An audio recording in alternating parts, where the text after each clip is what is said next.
Not at all. Turn it up down here, man. Underestimated and still I made it. In the book of hard knocks, I'm highly educated. Nobody chose me, looked over, but still dedicated. Played in the league for 13, I ain't gotta be favorite. 2 Super Bowls, Honolulu, I stood with the greatest. The thing is this, that never rich, I'm good with my neighbors. DB precision, television, ain't asked for no favors. Numbers don't lie, neither do pictures, just look in the papers. No backing down or turning back, part 2 of the movie. Never the biggest, but it takes more than 2 just to move me. Ain't gotta like what I'm saying, just watch me go to work. And tackle all of these topics right here on Face First. It's like being at a party whenever the intro drops, when K Cooks comes on. You know, it's what we do here on Face First. This is an exciting week for Louisiana football. This is probably, I'm going to say it, this is probably the greatest week in Louisiana football history, minus the Super Bowl win for the New Orleans Saints. It's got to be. I mean, we have a Heisman winner, which we already knew, right? We knew Joe Burrow would do that. We got the Biletnikoff, Maxwell, the Thorpe, Coach of the Year, Derek Stingley, who, again, amazingly wasn't SEC Freshman of the Year, makes every All-American team, as he should, as he also should have been sitting at the award show for the Thorpe Award. But we won it anyway because, I mean, LSU's DBU. Then the 2 defensive players of the week in the NFL are Tre'Davious White and Pat Peterson, LSU alums, DBU guys. But the true big thing that happened this week was Drew Brees. Drew Brees, how it always happens on Monday night, I have no idea, but you have to love schedulers. ESPN has to love them even more because they have the games, and we got to see him break the yardage record last year with the pass to Traquan Smith down the sideline. And it was the Washington Redskins. It was probably a pass I could have thrown. That's how wide open he was. I obviously can't throw it as well as Drew Brees, as accurately. I don't necessarily go through my progressions as well, but I could have stood there and thrown that ball. What they call me at DB Precision for our training is Russell Newton. That's my quarterback name. And it's because I have a lot of Cam Newton's characteristics as a quarterback. I dress well. Sometimes I do a little bit too much. I've had long hair before, short hair, so I change up my hairstyle. The one thing different about us, Cam actually has calves. I don't. And so that hurts me a little bit, but I'm more Russell Wilson's height. And so that's kind of where the Russell Newton thing comes into play. But I can play a little bit of quarterback. Not great, but good. And so you watch Drew Brees break this record, and he doesn't just break the record, right? Like if he was, say the game was tight and he struggled and then he threw a touchdown to win the game, maybe that would have been cool. But I thought it was just amazing to see the total dominance and mastery of an offense that Drew Brees has. And I kind of make this joke about Drew Brees in the pregame, but I want to watch Drew Brees do his pregame warm-up. And because of this reason, if you watch him, he'll throw a slant, and then he'll go through his progression, and he'll run to the end zone. And when you watch it, it's kind of weird and maybe a little nerdy to people that don't know football. But to somebody like me who wasn't extremely talented, it's something I'm in awe of. That type of obsessive, compulsive behavior about your work is why he's great. It's why he got to this point. A guy who went to Purdue, who wasn't a first-round draft pick, who was actually replaced in the place he was drafted by Phillip Rivers, who only had opportunities to go to Miami or New Orleans in free agency because of a shoulder injury. How does he get to this point?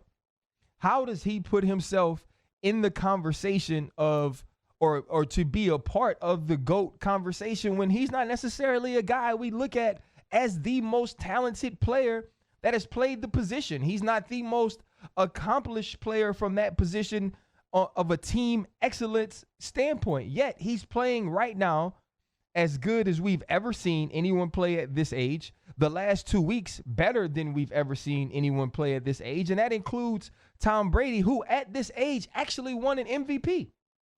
And so when you have 96.7% completion percentage in a game, you throw for 4 touchdowns, they take one away from you in the most inexplicably Saints way possible with a pass interference.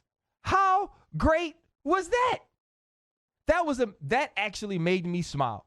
That made me smile, and I was excited about it because I wanted to see that if he didn't get the record the rest of the night, how the referees would have made it out of MSY. How they could have gotten to the airport, actually boarded their planes. It didn't matter that they would have taken off their Foot Locker uniforms. People in New Orleans, we know. And Breesus? You going to take away Breesus' record? We can't let you do that. But it got me to thinking. So Drew Brees is probably going to have all of the records when he leaves. Now, what's crazy is those records are probably going to be broken by somebody like Matthew Stafford, because that tells you, because that's where the game is going now. Shoot, while you're playing, it might be broken by Jameis Winston. Right now, is he also going to break the interception record? Absolutely. He's going to shatter the turnover record.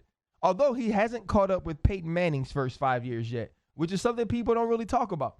But he's going to be Jameis Records. That was an accident, but that's who he's going to be. Jameis Records, because he's going to break all the records. No Mike Evans last week. Godwin gets hurt. Dude still throws for 450. It's I don't know how they're ever going to get rid of Jameis, but okay, I digress.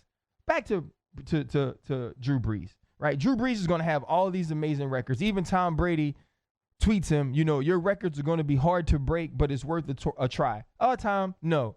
One thing different between you and Drew. Drew has Michael Thomas. The dude catches every pass. You're throwing the ball to Julian Edelman, and nobody really cares right now.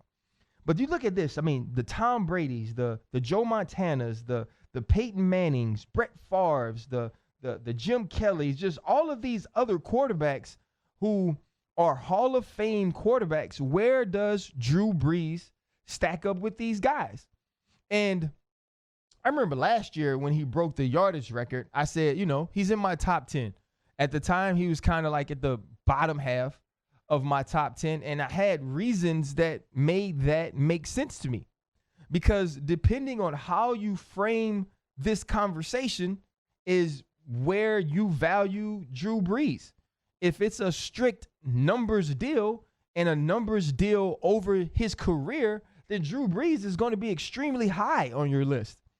I don't necessarily know if that's why we feel that way about Tom Brady because of the numbers, because I believe it's because of championships. And then when you include championships, now you have to include Joe Montana, who is a very similar quarterback to Drew Brees to me. A guy who had a great coach in Coach Walsh and who understood his offense in a way that we haven't seen many people until probably, Drew Brees. And so now we get into this conversation, and it's a heated conversation, especially when you live where I live. Because right now I'm doing this from Baton Rouge, Louisiana, which probably puts me in a safer place than I would be if I was at the crib. Like if I was at my mom's house, I couldn't do this, at least not do it, post it live, and then try to drive across the bridge. But I can do it now because they can't come get me in Baton Rouge. And anyway, the other part of it is, everybody's confused that I wear suits now because I'm probably tougher than all the people who tweet me about these things anyway. And so unless you're going to sneak up on me, I like my chances. And so, last week, and when I had this conversation with Matt Moscona going into last week, that I am not a Saints fan, that I never was a Saints fan. I mean, the Saints weren't even good back in the day. And I mean, who was I going to cheer for? Like Ruben Mays? I like Dalton Heard. I mean, the Dome Patrol was cool. Bobby Hebert was okay when I could understand what he was saying. John Forcade went to my high school, so that was always a dope connection. But the Saints were just, they were the Saints. I was a Philadelphia Eagles fan. They had my favorite quarterback. He had great initials. His initials were RC. My initials were RC. We both ran the ball at quarterback. I ran it because I couldn't throw. He ran it because he was talented. Different things, but I felt like we were kindred spirits. And so now we talk about the Saints' greatest player of all time.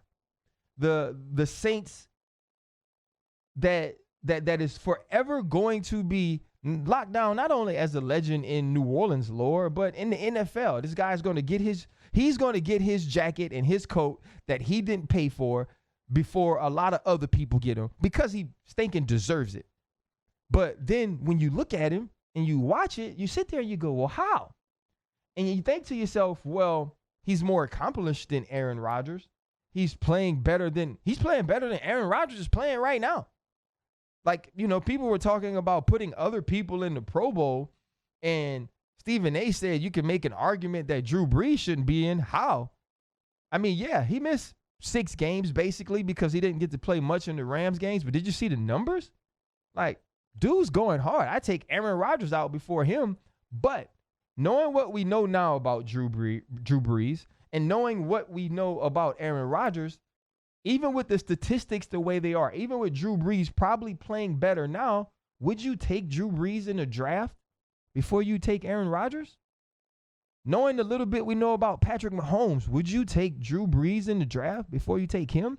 And then historically, do you take his career over people like Montana, over people like Tom Brady, over people like Peyton Manning? Because obviously, when you start to do these things that Drew Brees is doing, you start to be a part of the conversation of the greatest to ever do it at the position.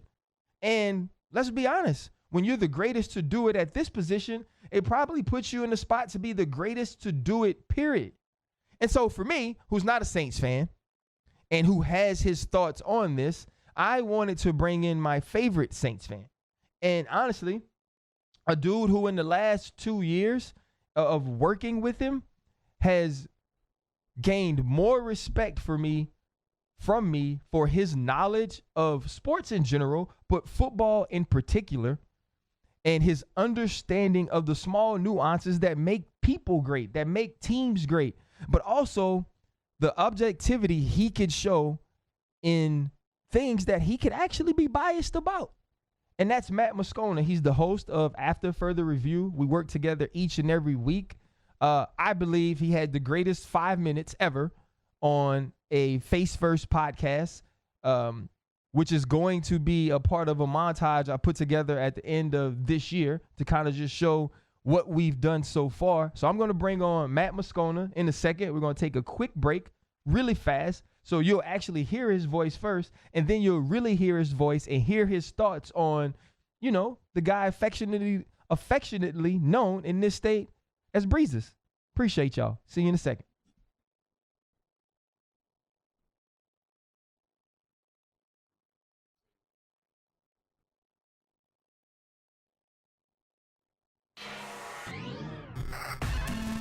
This is Face First with Ryan Clark.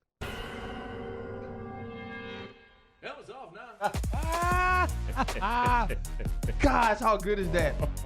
And that was actually Matt Moscona in his many voices. This is what happens when you become a super duper star host. You can do many, many things, and he's helped me tremendously in this. But you're the Saints fan. Yep. I am not. Diehard Saints fan. So Saints fan before you started doing this job. Modicum of background, born in New Orleans, Old Lakeside Hospital. That's before they built the new addition. Okay. July 8th, 1982. Gosh, you're so young. Right? 80s baby. 37. Mom's parents and dad's parents had Saints season tickets forever. Our Sundays was get up, go to church, go to Shoney's, get the buffet, go to the Dome. All right, so hey, that's Shoney's buffet. So underrated. It's so underrated. Now, Dalton Hilliard was my guy. I don't remember LSU Dalton Hilliard. I love Saints Dalton Hilliard. I would cut out pictures in the newspaper and tack them on my wall. Did you want thighs like Dalton Hilliard? Man, it looks like Clyde, doesn't he? Does it? That bigger lower Yes, half, he does. like deceptive power for a small guy who can move a pile. Short, not small. Well, yeah, okay, short. That's fair. You choose your adjective, whichever you want. Man, I wasn't a huge Bobby Hebert guy. My brother loved Bobby Hebert. I was a Dalton guy. Loved Dome Patrol. My guy was Pat Swilling. My brother loved Vaughn Johnson, who just passed last week. So I love him, man. Went through all the pain of 40 years of being an awful franchise, and then finally they became good, and here we are, man. So, yeah, I'm a Saints guy forever. So your favorite Saints moment has to be the interception. So how big a fan of you are of Tracy Porter's, though? Man, Tracy Porter, the image. So when the Saints won Super Bowl 44, I did not go to Miami. One of my big regrets. Just financially at the time, I couldn't swing a ticket, but it's what it is. But I did the next best thing. Went to my dad's house. We sat there, just me and my dad. My brother was living in Atlanta at the time. Me and my dad sat there at his house, man. At my parents' house. We watched the game and loved it, man. When Tracy Porter had the pick six, I ran out the back door. I'm running around the house, who dat and everything. Yeah, man. So I got the image ingrained in my mind. Tracy Porter pointing in the end zone as he's pick sixing it against Peyton Manning. Yeah, man. Okay, well, talk to me about one of my greatest memories of my life. Well, man. talk to me about the Minneapolis Miracle. Shut up. That's not actually my worst. So what's the worst? There's something worse than that. The worst, other than the PI. No. Well, you know what? I was in the Dome for that last year, RC, and I saw that play, and I was sitting about the 40-yard line behind the Rams bench, about 15, 20 rows up. Mm-hmm. Pretty good seats. So but the play happened opposite field to my left, right? And I didn't speak for about 2 minutes. I wasn't one of the ones booing, yelling, cursing. Right. I just looked like there's got to be a mistake.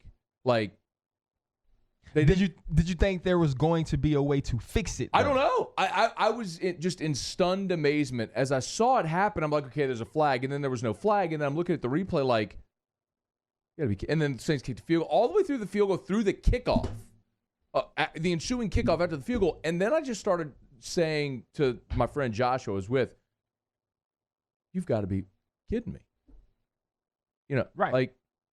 But in a very muted tone. The worst ever was 2011 because 2011 was the best Saints team ever. Okay. And to go to San Francisco and to lose the way they did, the Alex Smith play, and for context, RC.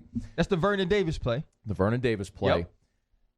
That was 5 days after LSU was shut out in the national championship game against Alabama. It sure was. So 21-0. Let me give you this in the Dome. So let me give you this week, okay? Okay.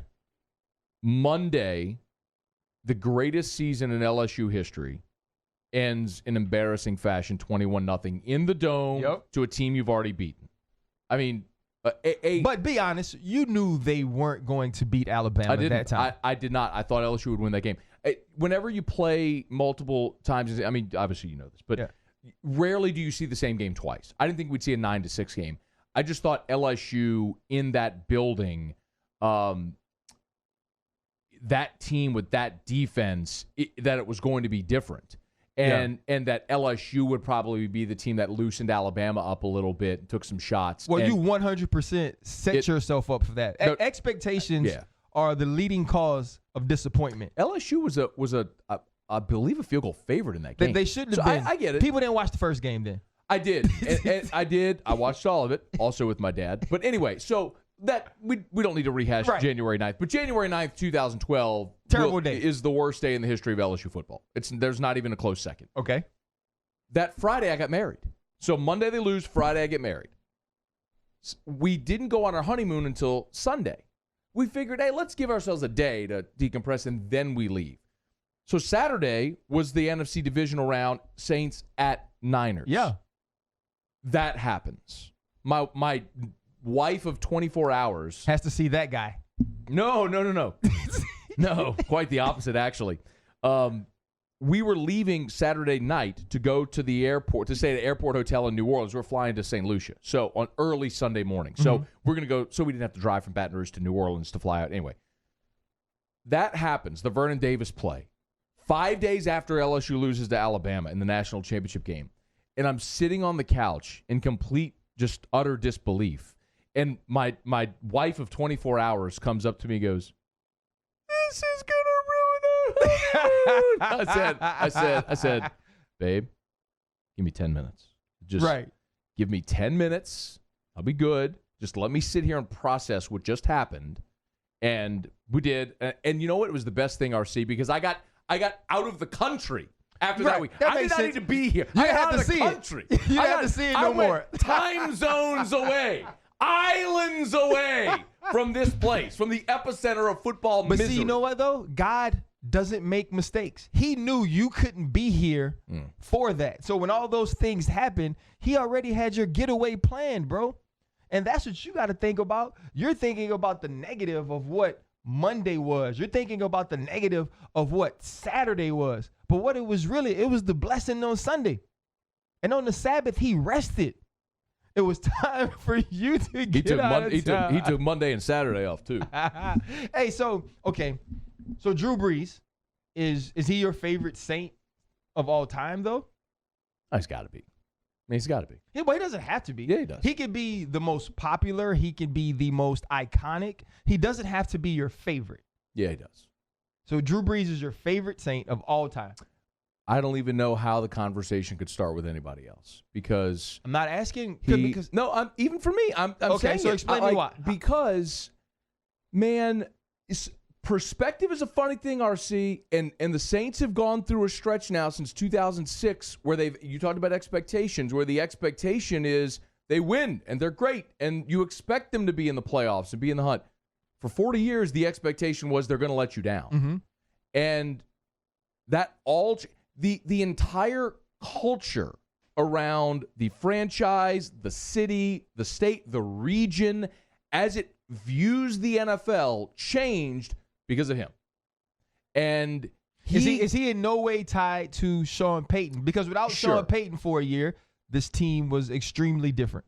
They were awful defensively in 2012, like historically bad. And I believe that 2012 showed as clear an example as there has ever been in sports why coaching matters in the NFL. I got you. Because if you take him away, I heard you talking about the Patriots. Mm-hmm. They went 11-5 one year without Brady in 2008. They missed the playoffs. Missed the playoffs at 11-5, by the way. I'm not concerned about that because the team that won the Super Bowl is very near and dear to my heart. And so if Tom wasn't there, that's on them. No, I'm with you. I got it. All good. I understand. But still, 11-5 and missing the postseason is a strange year. But I digress. Point is, yes, would it be different? But would Montana have been different without Walsh? 100%. It all goes in tandem. I agree. So it's a different conversation when you're talking about it as it relates to other sports. A greatest pitcher in baseball. I don't care who's managing a team. If you can go throw 102 and you got a wipeout slider and you got 3 pitches you can throw for strikes, I don't care. Yeah. I don't care what 60-year-old man wearing spikes and a baseball pants is in the dugout. Well, the only reason I asked the question was when you start the conversation of the turnaround of the Saints, I guess from the player perspective, it has to be with Drew Brees. But I also believe that people connect those two in Sean Payton and Brees, not only in the success of the Saints, but in Drew Brees' success as well. It matters. But I would also say Saints had 5 games this year without Brees. Went 5-0 with Teddy. I mean, I think, look, you saw the video this week that Reggie Bush published of Drew going through his mental reps.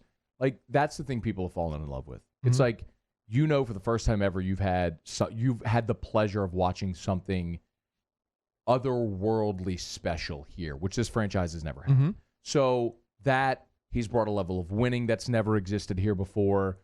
It is maybe the hardest thing to do to change the culture of anything when you have decades of culture ingrained in one place and someone or something comes along and completely changes the mindset to where now Saints fans don't wear bags over their heads. They go into that building every week expecting to win. Wait, first off, they don't wear bags. They actually dress up as him.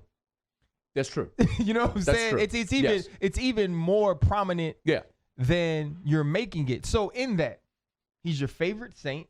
Now, I agree with you. I believe the culture of the New Orleans Saints changing is should be forever granted, or it should always start the conversation with Drew Brees.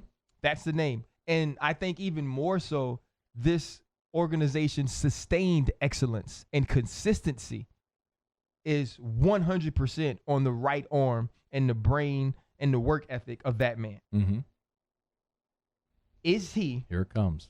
And where is he in the pantheon, the Mount Rushmore, the list, the tiers of greatest quarterback of all time? and you don't have to list them yet because Yeah. I'm going to get you to list them. Do you think he belongs in that conversation at all? Absolutely in the conversation. This is probably going to disappoint Saints fans or just NFL fans in general because I think that list is sort of homogenous. I don't think it's like saying this is whenever I've been asked this question, this has always been my go-to. Line up Kate Upton, Tyra Banks, Cindy Crawford, Elle McPherson, Farrah Fawcett. Put them all on the wall. Did you put the lady from Weird Science in there, Kelly LeBrock? Put her in there. She got to be in there. They made her. How about Brooks Nader, new SI swimsuit model, Yep. Brooks Nader. Okay. Put them all on the wall and go, okay, now differentiate which one's hotter. That's tough. That's difficult. It's going to be based on what you want. The thing, exactly. Some people like blondes. Some people like brunettes. Some guys are butt guys. Some guys are boob guys. Can I say that? Boob guys. You can absolutely say it. So, This is a but my podcast. point is like, you know what I mean. It's like they're all exceptional. And you could say, well, Brady's got the Super Bowls. He does. Brees has played the bulk of his career in New Orleans with crappy defenses. Mm-hmm. Bill Belichick's known as a defensive guy. What if Brees had defenses? I don't know. Does that make him any less great? I think in this conversation, there is an unintended bias against Drew because he doesn't look like an elite quarterback. He's not 6'5" with a huge arm.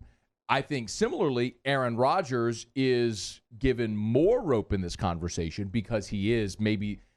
Would you say you played against these guys? Rodgers is the best I've ever played against. Okay, Rodgers, Marino, Favre, They give you differently. Elway. They Just give when you you talk about the differently. arm strength, but some people say, well, Elway went to 6 Super Bowls, right? Now, or did he go to 4 or 6? He went to 4. He went to 4. One, that's right. He went to 4, lost 2. He Yep. won 2. So he went to 4 Super And Bowls. when he won them, he 2-2. wasn't He was John Elway. same with Peyton Manning at the end of his career Yes. with his second. So, but I also understand that the NFL values moments more than numbers. Major League Baseball is numbers based.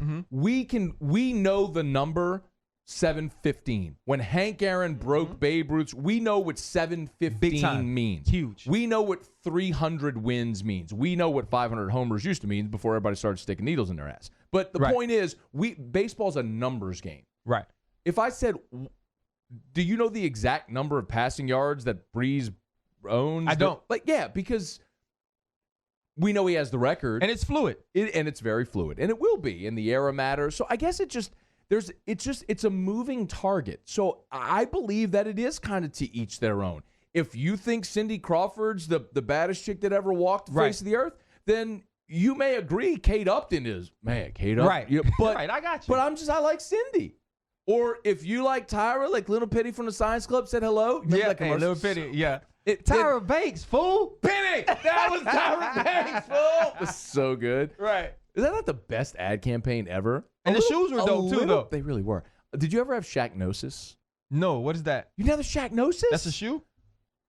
Look up Shacknosis right there, please. Shacknosis shoes. It was like a hypnosis swirls. Wait, where do I even get on the internet on this computer? Look, right here. Go to the little, right there. Now, Google, just search Shacknosis. Is that a real thing? That is it. Paul, did you have Shacknosis? No, he didn't. It was it was when Shaq had his Reebok deal, and they were like, hypnosis swirls. Yep. You know what I'm talking about? And it swirls. They got the Shacknosis OZ. Oh, these were cold. See? Yeah. Tap on one. Paul can bring it up. Those were cold. You are right. All right, look. Shaq. Man, you know Shacknosis are like $400 now? F11. Hit F11. Good gracious. Hit F11. Where is F11 on here? I got you. Boom. Oh. Didn't work. Here you It's go. F10. Nope. Yeah. There we go. Sorry. Full screen. No, we're great. This is the great thing about a podcast is everything's podcast. Everything's Look, fluid. So now everybody's watching can see them. Those were the Shacknosis. It was like the hypnosis swirl. Right. They're dope. Little Maddie had those. They were dope. What did you call me, Maddie? Matty Moscona. Maddie Mosconi? Little Maddie Mosconi. He had hair those. too. Yeah, he did. He had hair. He was also really fat. So I get that. So now all right. We're saying it's based on what you like, right? The woman you'd pick is how you laid it out. But the quarterback that you'd pick to be the GOAT is based on what you like. And also I'd have to say it's based on your criteria. Now, many times when we start to put certain people in these conversations, especially at quarterback, it goes to wins. And I can say this from my perspective. I think sometimes wins are allotted to quarterbacks when they don't necessarily deserve them, and also some losses. You know, you go back to Tom Brady losing to the Philadelphia Eagles. They didn't lose because of him. But then I can take you back to early on in his career and say, you know what? Tom Brady wasn't the focal point of the early New England Patriots Super Bowl teams, but they had great defense, a great coach. He was solid, and they had the greatest kicker of all time. And so I understand those things. I also understand that Drew Brees has had some breaks and some defenses that couldn't have won with any quarterback. But all of that goes into your resume. Yeah. All of that goes into how people perceive you. So when you're putting Drew Brees in this, how are you analyzing him? What is your critique of him, and how do you place him amongst those other quarterbacks? So if you made me do the list, I would start with Brady. Okay. Because and he's been in the model franchise. I get it, with the best coach of all time, but in part, Belichick is also the best coach of all time because he's had, I think, the best quarterback of all time. Right. Tom he's got the measurables, the 6'5", he can make all the throws. Even his longevity's been unmatched. His preparation, similarly, similar to Drew. There have been stories told about how even early in his career he'd be there working on footwork drills, and when maybe someone working for the organization would see him, he'd tell him, "Hey, don't tell anybody I was here." Like he wanted all that work to be on the down low. I think the way he's driven and motivates himself, like at this point in his career, we didn't even mention Giselle. We could throw Giselle into the mix. That's why he can go for $23 million and not get the 30. Right. You're married to Giselle, who makes more money than you. Exactly. You've married a Brazilian supermodel. You've won more Super Bowls than anybody. You've got good looks. You have the life. If someone was going to the pick your life market, they're picking Tom Brady's life. Tom Brady's definitely up there. He's up there. Right. And yet he's still motivated because he was a 6th-round pick. Yep. It's like you and me are going, okay, whatever, Tom. But that's how that's he gets the thing. Through. That's Absolutely. How he gets So that's the thing. So I would start there because he's got the measurables, he's got the records, he's got the longevity, he's got the work ethic, he's got the rings, he's got all that stuff. I mean, he checks every box. That's where I'd start. But then you could look at a guy like Terry Bradshaw, and I didn't get to see Terry Bradshaw play. He got 4.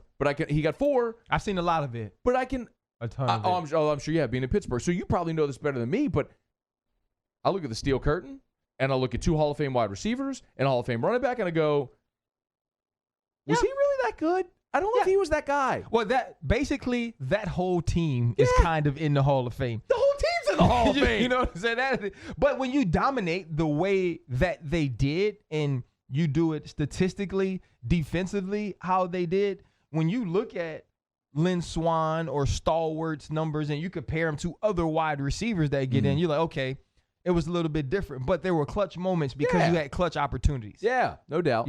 I'm not saying, again, but that's where it feels odd because it doesn't feel like you can accentuate someone in this conversation without denigrating someone else. Which is hard. And that's where I'm like, okay, you're trying to tell me that I need to convince you that Elle McPherson doesn't look good. Like, find the flaws in Tyra Banks. And I'm like, she's hot too, but you know what I mean? Right. That's where I know people want this definitive who's the greatest, and I just don't think it's possible. The conversation's fun, but we don't have a standard metric. Like, man, what if Drew Brees wasn't jobbed by the worst call maybe in NFL history? Yeah. The Minneapolis Miracle, and then 2011, he's been to 4, but he didn't. So does that mean all of a sudden we have to start pointing at, well, he's short and he doesn't have a great arm and he's the little guy who went to Purdue? And so then you start cherry picking the fact that, she's got a mole on her hip and she does have a birthmark by her ear. And you know what? Look, flyaways. Got a little toenail fungus too. It's kind of gross. Yeah. You know what I mean? And so, but in that though, in these conversations, I mean, the conversation is had in basketball a lot. Because there's one guy who stays at the top of it. It's Michael Jordan. And for many people, at least of my era, that doesn't change. And we're going to formulate the conversation, at least I am, I'm going to move the conversation into this is why no one will ever be. And then you have a guy like LeBron who you look at physically, he's different. Mm-hmm. He plays the game holistically different than Michael Jordan plays it. You know, you can say that he gets other people involved. He's like a nicer person, like all of these different things. And then I look at it and I say, hey, man, but when you needed to win, that dude, he was going to win. And he had a Gatorade commercial where they sang a song about him. They sang a song. Sometimes I dream. He made movies. That he is me. Yeah. You got to see that's how I dream to be. Boom, boom, boom, boom, boom. A dream I move. Dream I grooved. Like Mike. If I could be like Mike. I want to be like Mike. Hey, see, that's the thing. Nobody was ever going to sing that song about any other basketball player. Hell no. But when you start to make the tiers of it, and here's what I said. These are the things, because I remember last year I got crushed when he broke the yardage record. Because when people asked me about him, I was like, he kind of looks like my accountant. And I was doing it in like a, I remember. and I was doing, and like I didn't mean it. I didn't mean it negatively. You know, a lot of people thought I just meant because my accountant was white, but it wasn't even that, which he is. He's Jewish. Your accountant's white? He's Jewish. Like, right. And so, you know, it wasn't that, but I was like, you know, like I've stood in front of Drew Brees. I've stood next to Drew Brees. It isn't imposing. And I've played against him, and I never, I went into games against Tom Brady, and I was like, man, even if we do all this junk right, we still in a lot of trouble. Mm-hmm. Just because he was that good. And I remember doing everything right against Aaron Rodgers and not being able to stop him. I remember calling the right coverages, being in the right place. But in facing Drew, even though I understood his greatness and I respected him, I just didn't have that feeling. And Makes so, sense. and I think when you have that type of historical reference of being an experience with a guy, you look at it differently than you look at a Brett Favre or who I did play against, or a Dan Marino, who you just hear the stories, you watch the film, and you go, oh, my goodness. And then when you look at the statistics, it's like, well, has Drew Brees ever been considered the greatest quarterback of his time? But that goes back to also what I think, and you just did it unknowingly, the inherent bias against Drew because of the fact that he's 6 foot tall and looks like your accountant. I think I don't say that anymore because I realized that was a bad thing to say. Don't say that anymore. I won't say that anymore. But I think that's something that Drew will never get past. But I also don't know that it matters. Well, I think, you know what, I will say, it was kind of a joke at the time, and I thought people would take it as a joke, but they didn't. Imagine that. Yeah, you look at Russell Wilson. He's a thicker guy, but he's not necessarily this imposing figure, but he does have a cannon, right? And sometimes we don't attribute that to Drew Brees, but his accuracy, to me, is unmatched. Drew's also 41 years old. Right, well, no, Like, but I feel like even in his prime, Drew Brees had baseball scholarship offers coming out of high school. Yeah, he could have gone and played college baseball at Baylor. And I had basketball offers. That doesn't mean I was a hooper. But Brees is, though. That's the difference. Like he can dunk. He's a scratch golfer. He's maybe the greatest quarterback yet. Like, he's a great athlete. But those are, and here's what I'll tell you. Ben Roethlisberger is exactly like that, right? He was the 4-sport letterman, and so I'm not taking away from Drew in any of those ways, but I'm saying, like, a lot of these guys we talk about, like, if you look at Ben Roethlisberger, you don't consider him that level athlete. Because you look at his body, I mean, it's like he like the popsicle that you used to break like this, and you give like your little girlfriend one, and you'd keep one. Like, that's how he's built, right? But when we played our softball with the game, two sticks so you break it like that. That's what he looks like. But when we played our softball game, in his offense versus defense, Troy was the best softball player on defense, and he had major league. He had tryouts for the major league when he was at USC in center field, all that stuff. How did he wear a hat? His hair wasn't as long then. It wasn't as long then. And then Ben was the best. And so then we'd go in the locker room and we played this around the world game in the garbage can with tape balls. He was the best at that. Yeah. And then he'd go play ping pong, and he was the best. And so, like, usually those types end up being very good NFL quarterbacks. And so you could compare all of those things. And I'm not saying this to knock Drew Brees at all, because his statistics are what they are because he's an all-time great. Yeah. But there's also, whether you look at it as a bias or not, and you can say it's because he's 6 foot, but he's never been the MVP. And you can say, and there were years people think he should have been. So then you go into the subjective part of this conversation again. Right. So Drew Brees very well should have been, I think, the MVP in 2011 because I think he was the best player in the NFL. Was it Peyton? It was Aaron Rodgers when they went 15-1. Right. And Aaron had a great season, but their team went 15-1 and the Saints were 13-3. Mm-hmm. So they give the nod to the guy. The year he lost to Peyton too. Yeah. Was very close. Last year it was Pat Mahomes. Last year was right there. I have no problem with Mahomes winning it, but it's because he reached a milestone of MVP-ism, which is 50 touchdowns. But if you're gonna sit here and go, Matt Ryan has an MVP, who would you take, Matt Ryan or Drew Brees? Drew Brees, 100%. Cam Newton has an MVP. You can take Cam or Drew. Drew Brees, but that year I would have taken Cam. I understand. Yeah. But my point is that it's also in a given year where who else does what in your year? Like, I agree. We've had this conversation here of late with Joe Burrow because Joe Burrow just won the Heisman by the biggest margin ever. Okay, it doesn't mean Joe Burrow had the greatest season in the history of college football, but this year. But not only this year, but it also was a year where 2, 3, and 4 in the vote got almost the identical number of second place votes. So Burrow, you had such a far and away number 1. Yeah. But the number 2 was a clump. It was split. Think about a year like Reggie Bush or the Vince Young. Reggie Bush, Vince Young, Matt Leinart, who had won it the year before. Right. So you had all 3 of those guys sharing first place votes, so you were going to have a much closer race. And Reggie Bush's year was amazing. Ridiculous. Absolutely. So, but my point is that's nothing that you can control, the subjectivity of how someone views a year and where they vote for an MVP. So the fact that Drew hasn't won one is more of an outlier.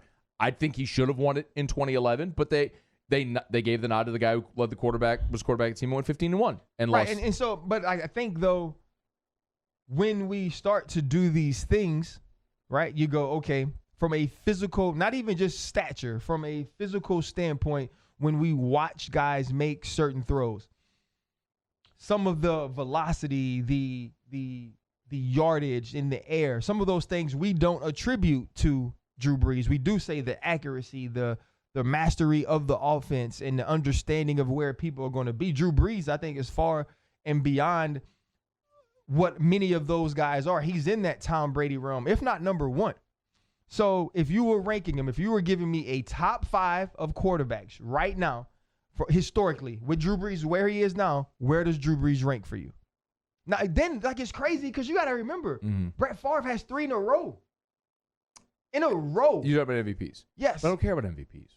It's part of the conversation, but that's also something that somebody else decided. It's not anything that the players on the field can control. So I am gonna weight more heavily the things that the players on the field can control, right? So like your yardage, your pass, and let's also not forget Drew Brees has been in his career throwing to the likes of Lance Moore and Marcus Colston. Now he's got a dude now. I'm not mistaken that, but which is why he's good, which helps him be very good now. No question. But he's made other people good. Before Michael Thomas, Marcus Colston, who's the greatest receiver in the history of the Saints franchise statistically, never made a Pro Bowl. Yeah. Marcus Colston never made a Pro Bowl. The only Pro Bowl receiver Brees had ever played with was Joe Horn.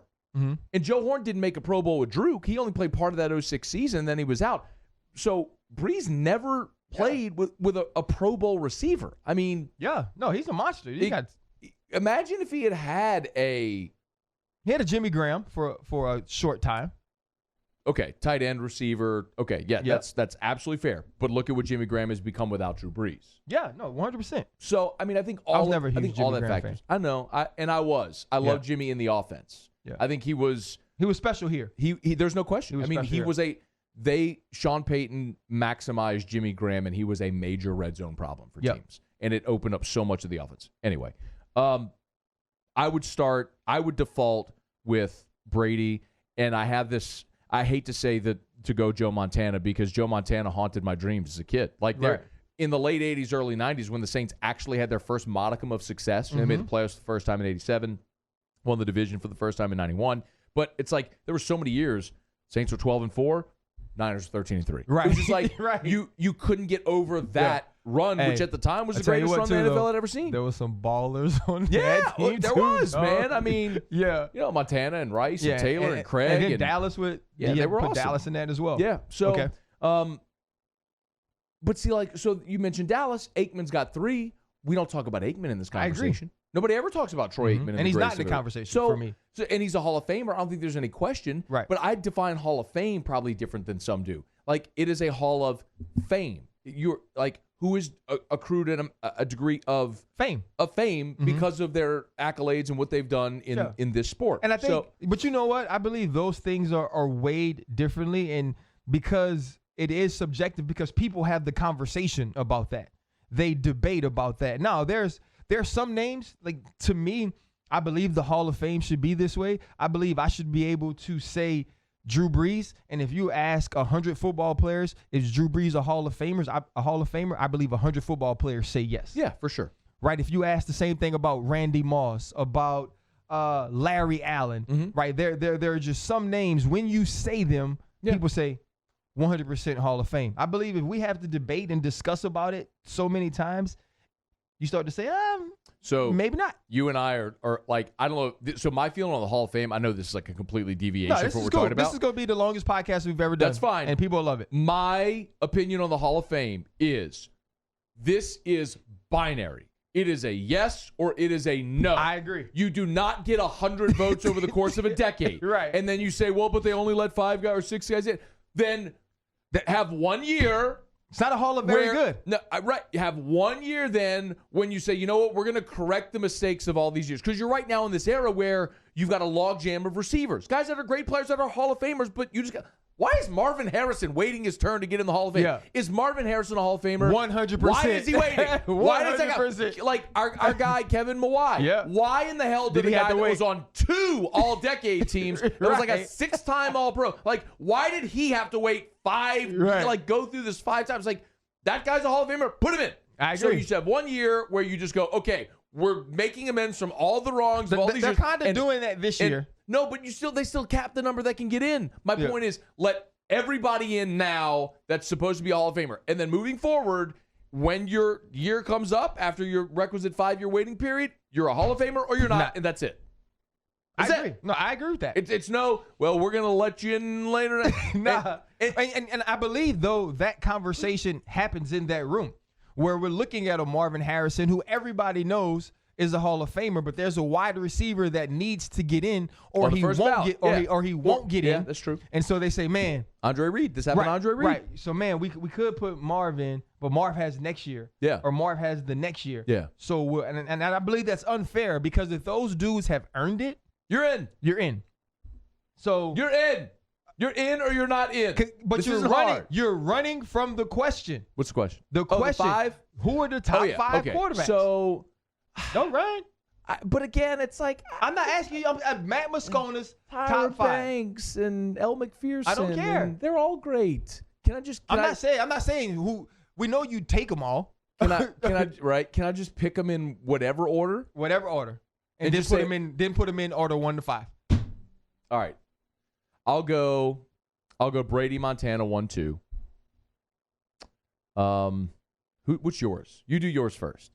You do yours first, and then I'll do mine. So it's Brady, Montana. Okay, so we agree there. 1-2. Peyton Manning. Did you ever think anybody would surpass Montana though?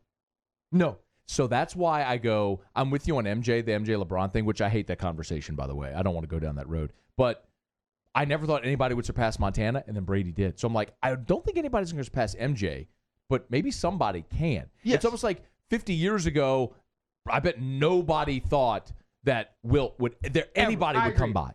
Well, you know what? Well, I think see, what happens. See what I did? Yeah, I think what happens. You running away. Yeah. I think what happens is as the eras go along, the people that are a part of that era begin to try to debunk the thought of the generations before them. Yeah. And that's what causes the conversations because honestly, when we look at things numerically, as the games change, it's different, right? Yeah. Like James Harden is scoring at a rate now that we really haven't seen people score since. But he's a volume scorer. You see what I'm saying? He shoots 27 free throws a night. Okay. Right? And gets the free throw line. Right, also. But, like, I look at James Harden, and I don't think James Harden is the best player now. I agree. I believe LeBron James is the best player. And then you'd go to Giannis. And then you have to go down the line. And so. I love Russ. Oh, Russ is my favorite player. I love Russ. Russ is my favorite player. And so. If Giannis is a freak, though. Oh, I was at the his name is the Greek freak. I was at the All-Star game in New Orleans when he made his first All-Star game. Uh-huh. It was when AD dropped 50, and I lucked up. Got great seats, our ESPN affiliation, all that stuff. And I mean, I'm sitting like 5 rows from the floor. It's like center court, and Giannis was the only guy who didn't realize, like, hey, it's the All-Star game. It's a show. Man. God rest his soul. He's like Sean Taylor in the Pro Bowl. Oh, and hits punters. That story is, oh my God. Dude. Like, you could tell the other guys getting pissed at Giannis, like, hey, Rook, tone it down, man. Right. It's the All-Star game. He's like, it just didn't register for him to go at anything but full throttle, which was incredible to see. So, all right, so 5. So you went Peyton 3. So we got Brady, Montana Peyton. This is where it gets hard. I would go Drew there. That's where I would go Drew. And then I would probably go Elway. So here's what happens. But right? I have no idea about Fran Tarkenton. Right. So this I don't know why Tittle played in the 40s at LSU. But was he awesome? Probably. So here's my thing. Should he be in here? So maybe. So I can go 1, 2, 3, right? And then it gets tiered out for me.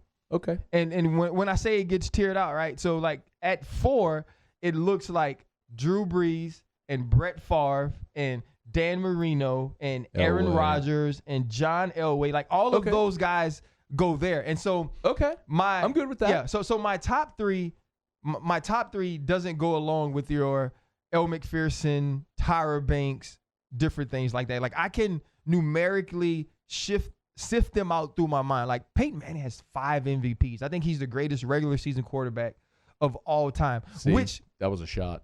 But he is though. When you look at Drew Brees, actually he's not. Drew Brees is. No, can I finish? No, he's not because he has 5 MVPs. Those again, he has something subjective that other people have to vote on. But he still won them. Okay, he still won them. Brees has broken his records. I get it. Drew Brees played in a different offense. Drew Brees didn't have his neck fused. He did have his shoulder broken. He didn't have his neck fused. I had my shoulder broken too, and I still split people in half. It's different than having your neck stuck together like this. But you got through the football. It's a different deal. You got through your football. And I'm Russell Newton now at DB Precision. But you have to have your shoulder to throw the football. I am Russell Newton. I can have my neck fused and still do this. Right, but your neck and your vertebrae control many different things. Matt Moscona. Matty Moscona obviously didn't take his prerequisites of anatomy and different things. Do you see what's happening now? This is why I hate the conversation. Now you're telling me I have to denigrate Peyton bleeping Manning, who had his neck But that's what you're doing. And try. That's what you're my point. denigrating. I didn't denigrate Drew. Conversation sucks. You did because you said about his shoulder. You talked about his shoulder. Drew is your 4. I split people in half, even though I broke my shoulder. Drew is your 4, and he's part of my 4th tier. I don't know where to put those guys. Okay, let me ask you a question. All right, I'll put it to you this way. You have to go win 1 game today. It's the biggest game of your life. Tom Brady. No, that's not the question. Would you take Peyton Manning or Drew Brees? Ooh, that's tough. Is it a regular season game or a playoff game? It's not tough for me. That's where it's not tough for me. Because I've seen Peyton not deliver in that spot too many times. But I've never seen Drew. So here's what I'll say. In that spot. Yes, you did. He did it last year because after the PI. I know. You said the overtime. Yeah. So the overtime he got hit when he threw it. So, but you still, I don't care, Mike. That's part of football. It's different than Peyton throwing the pick 6 to Tracy Porter in the Super Bowl. No, listen here. I don't disagree with that. You missed the read. I'm not disagreeing with that. Drew but what gets I'm telling you is crushed this, and the ball floats. So, but here's what I'm telling you. I'd take, if I had my choice, I'd take Aaron Rodgers before I took Drew. I'd probably take Russell Wilson before I took. I mean, that's my decision, right? And so I think all of those conversations come. I'd take Brett Favre. Right? In the playoffs, I take freaking Eli Manning. Like I'm just saying, like all of these things happen. But hey, man, it was great having you. We did not solve a problem, right? We found no solution to our issue. Maybe at the end of this season, me and you will get here and do it for 2 hours. We did reintroduce you to Shacknosis. We sang like and Mike. we sang like Mike. Guys, So good. This is Matty Moscona back again. I appreciate him. We're going to finish up with Here's the Thing, and we'll be done.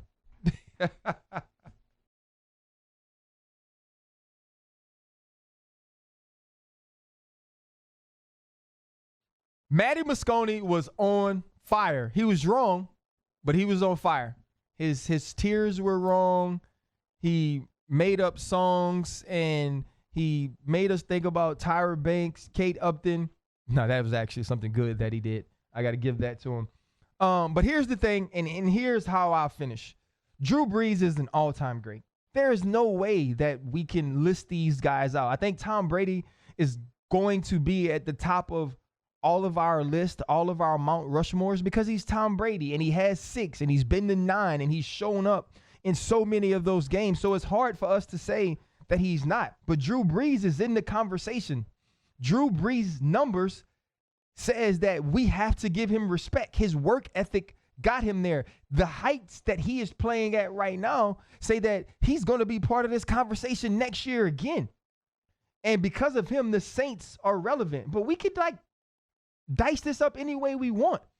The hard part about Drew Brees is if you ask football people and you say, hey, would you take a prime Aaron Rodgers, a prime, put Pat Mahomes in there, a prime Dan Marino or Drew Brees, the talent of those guys, we put Brett Favre, the talent of those guys, the things that they can do from the pocket, outside of the pocket, their arm strength, all of these things we're going to see. And a lot of people are going to say, I want those dudes.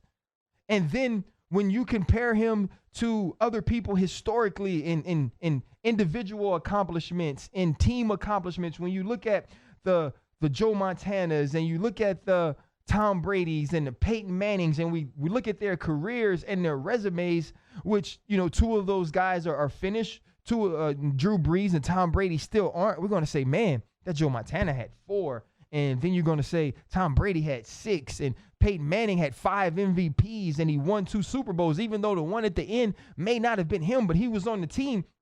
And so all of these things are going to go against Drew Brees if we get into that conversation. So let's just not have it. Let's have the conversation about the dude from Purdue whose arm was dang near tore off going after a ball in San Diego. They gave up on him, moved to Phillip Rivers. They get him in New Orleans, and you get Sean Payton, and he changes a city. He didn't change the team. He changed the city, a city that was not okay with losing, but accustomed to it. A city that kids who grew up on the West Bank found other teams to love because they couldn't love that team. Drew Brees changed that. And I can be honest, I'm not a Drew Brees fan, but I'm a fan of football. I'm a fan of people who weren't supposed to be certain things that make themselves bigger than that. I'm a fan of a dude that sits in the building by himself alone until Reggie Bush sneaks in to take videos of him to show him doing things that other people would consider weird that I understand. When a dude's going through his progression pregame, goes through it after throwing a slant, and nobody knows what he's doing, and they're trying to figure out, why does he stop there? Why does he stop there? Why does he stop there? Why does he run to the end zone? Like, that junk is dope. And it's maybe only dope to people who are football nerds like me, but that's how you get here. That's how you have the most passing yards in a career. That's how you have the most passing TDs. That's how you break the record on Monday Night Football, not once, but twice. You break it twice. And the first time you do it and they take it away because of a bogus offensive PI call, what you do, you flip the ball in the air because you ain't tripping, because you know you're going to throw 2 more anyway because they can't stop you. Not because you're 6'5", not because you're 220, not because you run 4.3 like Lamar, but because you have worked your craft and studied your craft in a way that not many other people have. And so when you watched all these kids, and it's hashtag crafting, perfecting my craft, working on my craft. No, you're not. You're just doing cardio. You're just hanging out. You're just making videos. What that dude does, what he was doing in his building by himself, that's perfecting your craft. And so we can try to top 5 this thing until we're blue in the face. We can try to GOAT this thing until we talk ourselves into being bored with the conversation. But the conversation should be this. Drew Brees is an all-time great. The numbers say it. His success says it. His continued, consistent excellence says it. So instead of trying to figure out where he fits, let's just go with he fits. And he fits for New Orleans. He fits for this offense. And it's going to be tough to come down here and beat the New Orleans Saints. Not because of all the other stuff, but because of Drew Brees. So we saw history. We'll see more history. We'll see if history ends up in another ring. I'm RC. This is DB Precision's Face First. Thank you to Matt Moscona. We'll talk to you next week. Nobody chose me, looked over, but still dedicated. Played in the league for 13, I ain't gotta be favorite.